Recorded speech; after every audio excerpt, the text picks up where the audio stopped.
Happy birthday to you. Happy birthday to you. Birthday. Happy birthday, dear. Holy mackerel if it isn't. Happy I'm 75 today. Happy birthday, Grandpa.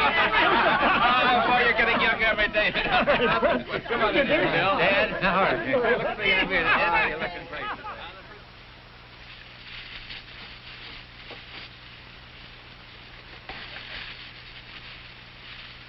What the Sam Hill is this? It's a reading lamp for your room, Grandpa. Well, isn't that something? The first lamp I used to read by burned coal oil. Were you about my age then, Grandpa? Just about, honey. Come here. I'll show you. Give me that album. The old-fashioned album we got there. Here I am. That's me. Would you believe it, Sue? Yes, little Fred Wilson studied his lessons by the light of a kerosene lamp. He didn't know that a new age had already begun at Menlo Park, that during his lifetime, electricity would bring the greatest revolution that had ever come over the human world. Fred was a farm boy. There were more people on farms in those days, there had to be, because living muscle did most of the work of raising food for the country.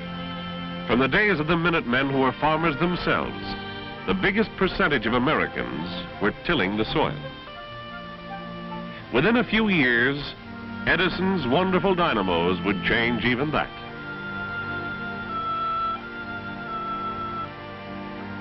When Judd, Grandpa's oldest son, was big enough to help on the place, the farm was one of the first in the country to be connected with wires from the local utility.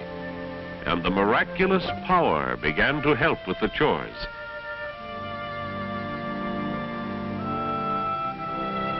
Judd himself has the farm now, and he alone does more work than Grandpa could have done with a dozen hired hands.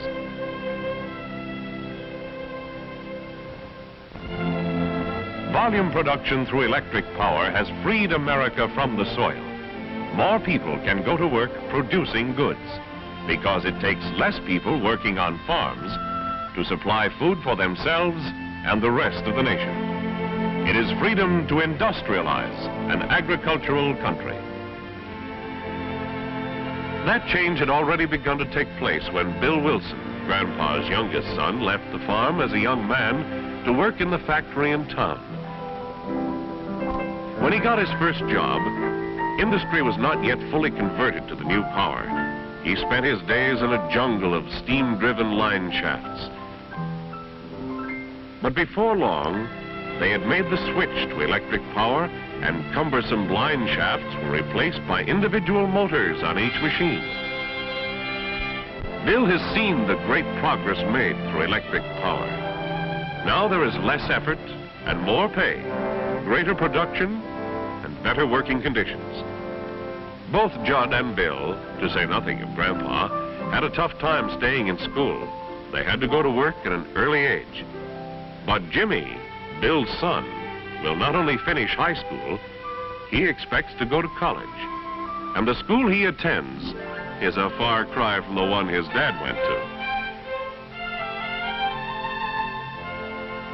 It's a different world than Grandpa knew as a boy. The change has reached way beyond the home, farm, and school. Business and commerce, too, have been streamlined by electric power. June, who is perhaps Grandpa's favorite, has electricity to speed her work at the bank. When she goes home from work, she rides on a silent, gliding trolley bus, almost to her own door.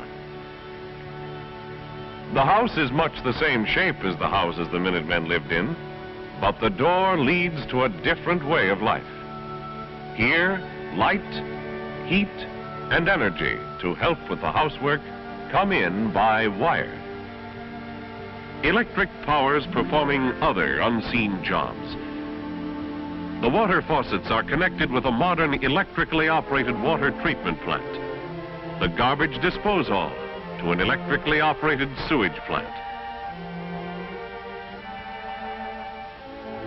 The amazing part of it all is the fact that the electric power they use in their home costs less than it did when Bill and Ella were married back in 1920. All in a man's lifetime, electric power has changed the world. But what about the world that Fred Wilson's granddaughter will see? The world of tomorrow. Tomorrow will bring innovations like the heat pump, which electrically heats your house in winter and cools it in summer. Even in winter, there is always heat in the air, the soil, and the water below ground level. During the cold months, the heat pump withdraws warmth from outside to heat your home. In summer, it operates much like your electric refrigerator, withdrawing and expelling heat from the inside air to provide cooling comfort. And what of atomic energy? Chances are there will never be a handy home-size atomic pile in your basement. But experiments are already underway that point to atomic power plants like this. The intense heat generated in an atomic pile produces steam to drive a battery of turbine generators. Thus, the mysterious force of nuclear fission is converted into the familiar, flexible, electric power. Beyond atomic energy, there is another limitless, undeveloped source of power. The energy in sunlight falling on the U.S. daily is more than enough to supply all our requirements for food, heat, and light, to power our transportation and manufacturing. Today, we use sunlight stored in coal, once lush green vegetation, or the force of falling water, whose cycle is motivated by the sun. But locked in every growing plant is a mysterious process known as photosynthesis, nature's way of turning light into chemical energy. Science is patiently unlocking the secrets of photosynthesis, and we may well see an era wherein solar energy, like atomic energy, may be put to work as electric power. But there are electrical innovations long past the experimental stage. Look, already it is tomorrow.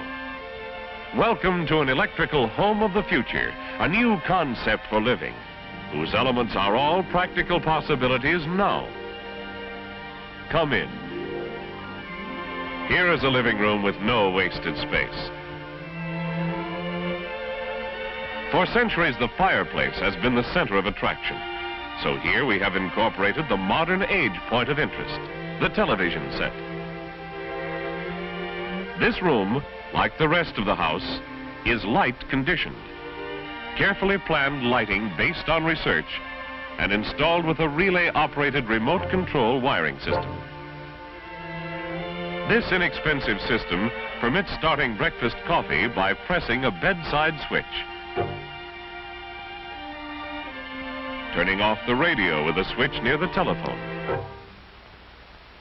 Lights can be turned on ahead and turned off behind you as you walk through the rooms.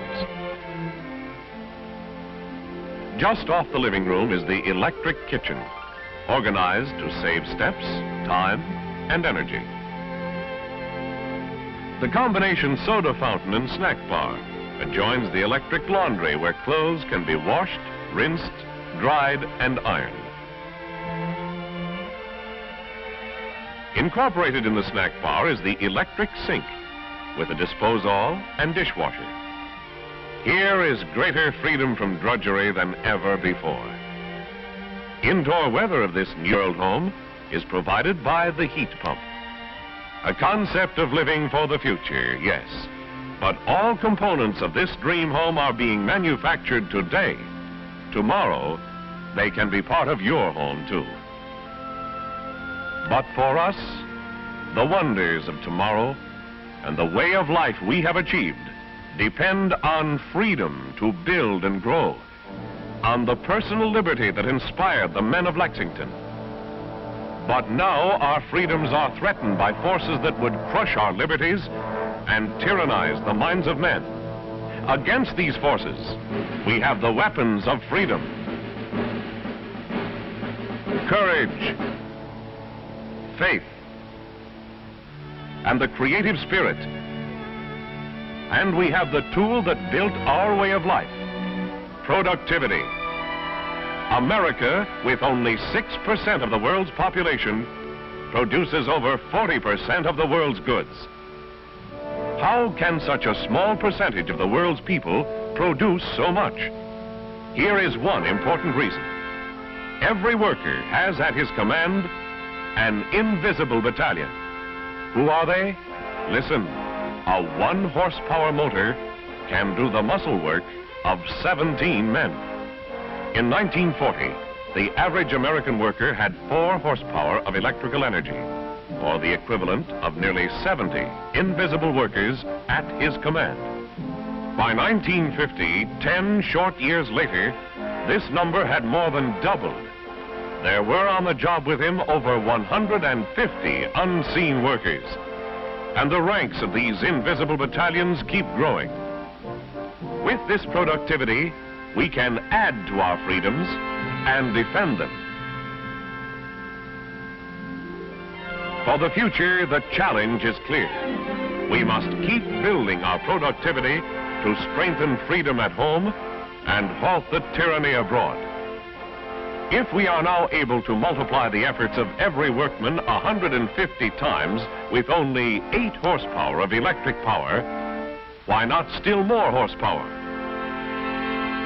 Why not 200, 300, 500 invisible workers on the job?